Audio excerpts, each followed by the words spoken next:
CM योगी ने मतदान किया, एमएलसी चुनाव के लिए मतदान जारी। सीएम योगी ने प्रदेशवासियों को महाअष्टमी की बधाई दी। कहा कि कल रामनवमी पर अयोध्या में विशेष समारोह होंगे, श्रद्धालुओं की सुरक्षा की पूरी व्यवस्था होगी। सीएम योगी ने कहा कि पूरे प्रदेश में एमएलसी के चुनाव हो रहे हैं। 9 सीटों पर बीजेपी के प्रत्याशी निर्विरोध चुने गए। एक मतदाता के नाते मैंने भी मतदान किया। सीएम ने कहा कि विधानसभा चुनाव में बीजेपी ने विजय हासिल की। विधान परिषद में पहली बार सत्ताधारी दल बहुमत बनाएगा। दोनों सदनों में एक-एक पार्टी का बहुमत जरूरी। यूपी में एमएलसी चुनाव के लिए मतदान जारी। विधान परिषद की 27 सीटों पर हो रही है वोटिंग। 9 सीटों पर बीजेपी की निर्विरोध जीत है। आज पाकिस्तान में अविश्वास प्रस्ताव पर होगी वोटिंग। अविश्वास प्रस्ताव का सामना करेंगे इमरान। नेशनल असेंबली में 10:30 बजे होगी वोटिंग।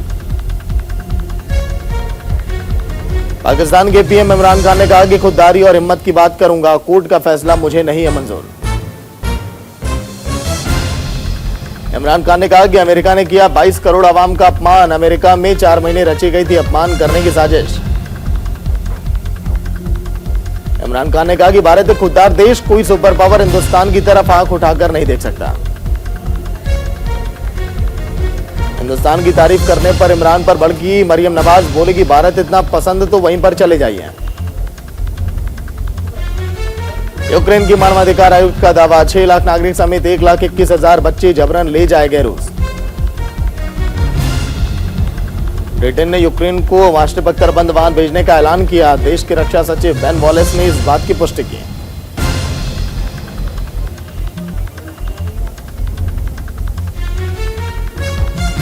अग्रीब के मेयर वोदिम तोकर का दावा, शहर में रूसी सैनिकों ने 132 नागरिकों को मौत के घाट उतारा। यूक्रेन की मानवाधिकार आयुक्त ल्यूडमिला डेनिसेवा ने कहा कि रूसी सैनिक 6 लाख यूक्रेनी नागरिकों को जबरन ले गए। इसमें 1,21,000 बच्चे भी शामिल। यूक्रेन के ओडेसा में वीकेंड कर्फ्यू लगाने का फैसला किया गया। ओडेसा में मिसाइल धमकी के बाद लिया गया फैसला।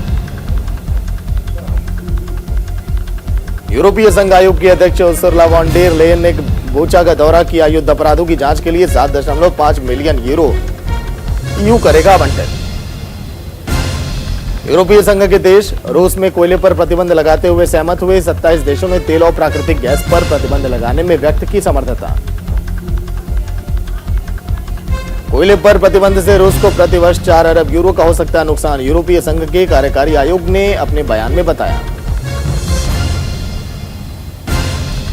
रेलवे स्टेशन पर हुए रॉकेट हमले में मरने वालों की संख्या हुई 50। गवर्नर बोले कि इस तरह की हमला घटनाओं निंदनीय है। जेलेंस्की ने कहा कि बोर्डोयांका में बूचा से भी भयंकर हालात। बोर्डोयांका में बूचा जैसा नरसंहार दुनिया को दहला देने वाली स्थिति में बोर्डोयांका। आर्थिक प्रतिबंधों में फंसे रूस का बड़ा बयान, प्रतिबंध लगाना आर्थिक युद्ध की घोषणा करने जैसा। कई देश मिलकर रूस को उकसाने का कर रहे काम। रूस यूक्रेन वार्ता को लेकर तुर्की का दावा, रूस और यूक्रेन बातचीत के लिए तैयार। दोनों देशों में बातचीत की संभावना।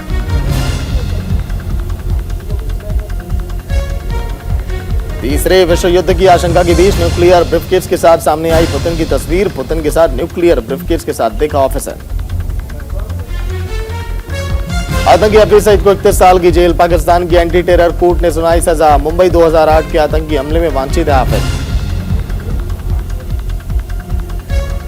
यूक्रेन की महाभियोजक इरेना ने कहा कि रेलवे स्टेशन पर हमला मानवता के खिलाफ। मामले में प्री ट्रायल जांच की हुई शुरुआत। श्रीलंका में गहराता जा रहा आर्थिक संकट, अप्रैल के अंत तक सूख जाएंगे पेट्रोल पंप। तेजी से खत्म हो रही है भारत से मिली मदद। देश में पलायन भी हो गया शुरू। श्रीलंका की मुख्य विपक्षी पार्टी एसजेवी ने ऐलान किया, अगर गुडबाय राजपक्षे की सरकार आर्थिक संकट से समाधान नहीं करेगी इस पर विचार, तो सरकार के खिलाफ लाएंगे अविश्वास प्रस्ताव पत्र। आज से 2 दिवसीय गुजरात के दौरे पर राष्ट्रपति राष्ट्रीय न्यायिक सम्मेलन का उद्घाटन करेंगे। कोविंद वरिष्ठ न्यायाधीश और रजिस्ट्रार सम्मेलन में भाग लेंगे।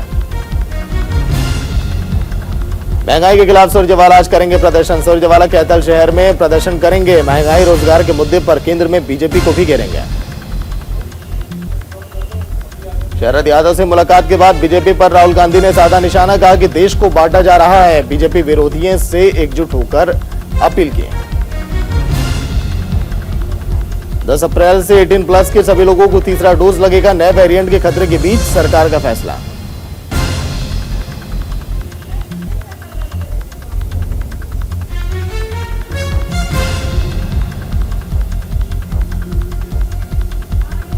गुजरात टाइटंस ने के शुभमन गिल ने 59 बॉल पर 96 रन बनाए। वहीं पंजाब किंग्स के लियाम ने 27 बॉल पर 64 रनों की पारी खेली।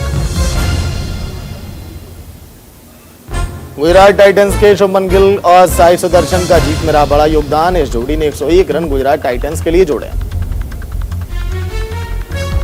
भारत पाकिस्तान की सीरीज पर जल्द होगा फैसला। दुबई में होगी बीसीबी और बीसीसीआई अधिकारियों की बैठक। आईपीएल के 16वें मैच में गुजरात टाइटंस ने पंजाब को 6 विकेट से हराया। गुजरात टाइटंस ने पंजाब किंग्स को 190 रनों का दिया था टारगेट।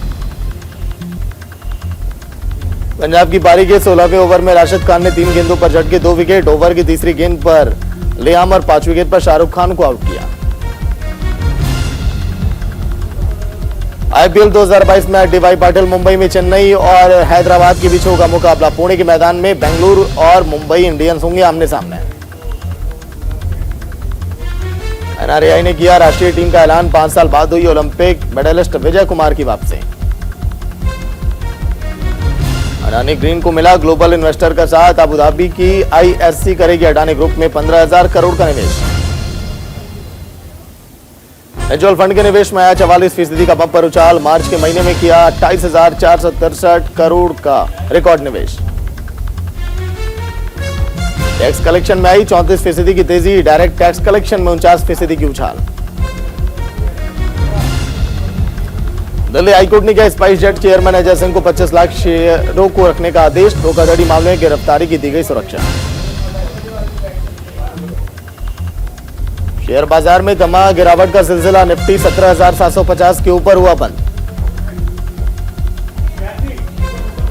8 महीने के बाद जून में होने वाले वापसी करेंगे टेनिस की मॉम कही जाने वाली स्टार खिलाड़ी सेरेना विलियम्स। अफवाहों पर लगाई लगाम।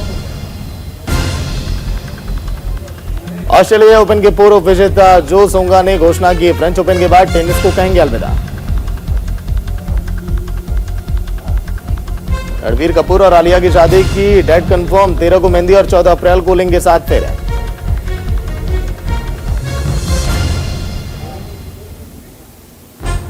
रणबीर आलिया की शादी के बीच वायरल हुआ ऋषि कपूर और नीतू कपूर का वेडिंग कार्ड। दोनों को याद कर फैंस हुए भावुक।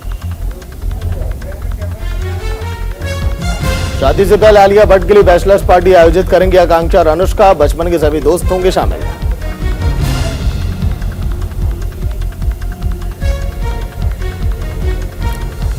अपनी अपकमिंग फिल्म बवाल के लिए लखनऊ रवाना हुई जानवी कपूर। 7 अप्रैल 2023 को सिनेमा घरों में होगी रिलीज।